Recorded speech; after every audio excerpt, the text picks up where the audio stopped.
강하락의 정치톡 시간입니다. 12월 21일 시선을 집중시킨 정치 뉴스 만나보시죠. 자, 오늘의 첫 번째 정치톡은 청와대 민정수석 잔혹사입니다. 여야 대선 후보들이 가족 관련 리스크로 곤욕을 치르고 있는 상황에서 정치인은 아니지만 아들 때문에 논란이 된 또 한 명의 고위공직자가 있습니다. 바로 김진국 청와대 민정수석인데요.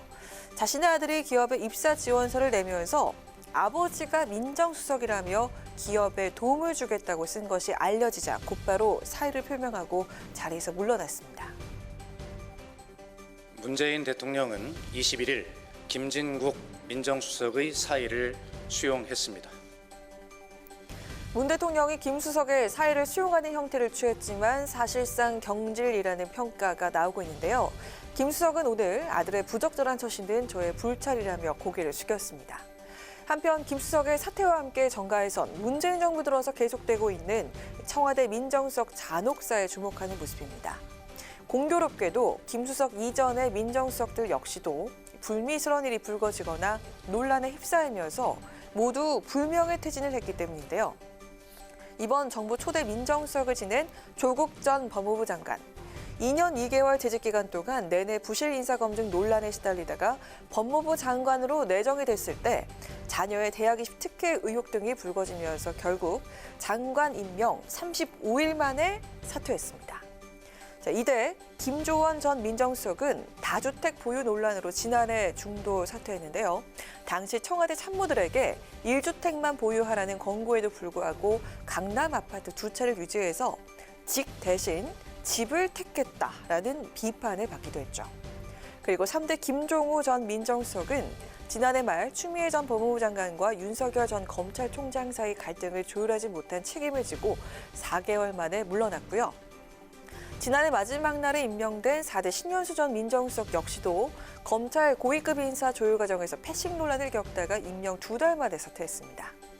그리고 이번에 5대 김진국 민정수석마저도 아들 논란으로 중도 사퇴한 건데요. 각종 논란 속에 불명예 퇴진을 기록한 문재인 정부 5명의 청와대 민정수석들. 앞으로도 이 징크스가 계속될지 아니면 깨질지 지켜봐야겠습니다. 두 번째 정치톡은 두 번째 옥중 메시지입니다. 지난 2017년 3월 국정농단 사건 등으로 징역 22년을 선고받고 서울구치소에서 4년 9개월째 수감 중인 박근혜 전 대통령이 이달 말 책을 출간한다는 소식이 전해졌습니다.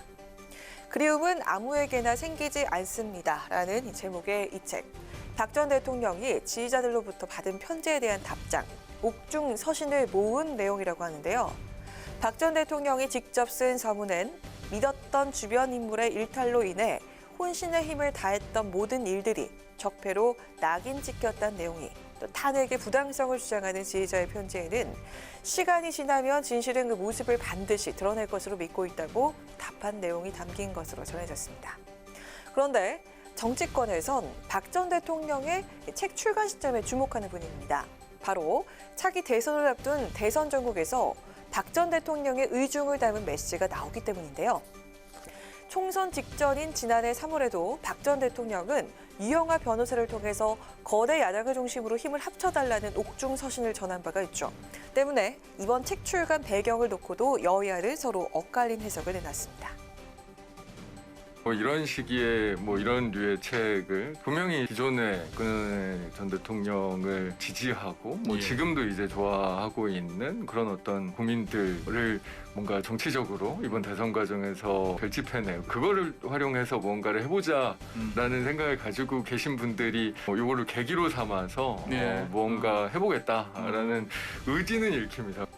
정치인의 입장에서 정치적 영향력 행사를 위한 출판이다라고 말할 수도 있겠지만 또 다른 측면에서 본인에 대한 약간의 억울함이라던가 서운함에 대한 글들이 좀 담겨져 있던 것 같은데 마케팅 타이밍이 지금이다라고 생각했을 수도 있다라고 해서 인간 박근혜로 저는 접근하고 싶습니다.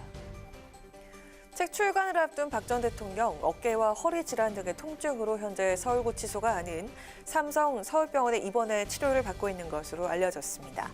지지자들은 신년 특별사명 대상에 박 전 대통령도 포함돼야 한다는 주장을 내놓고 있는데요. 앞으로 나올 박 전 대통령의 옥중 메시지가 대선 전국에 과연 영향을 줄 수 있을지 궁금하네요. 지금까지 강아랑의 정치톡이었습니다. 안녕하세요. 강아랑입니다. 더 많은 정치 뉴스를 보고 싶으시면 화면 오른쪽을 눌러서 구독해 주시기 바랍니다. 항상 저희 국회 방송 뉴스엔을 시청해 주셔서 대단히 고맙습니다.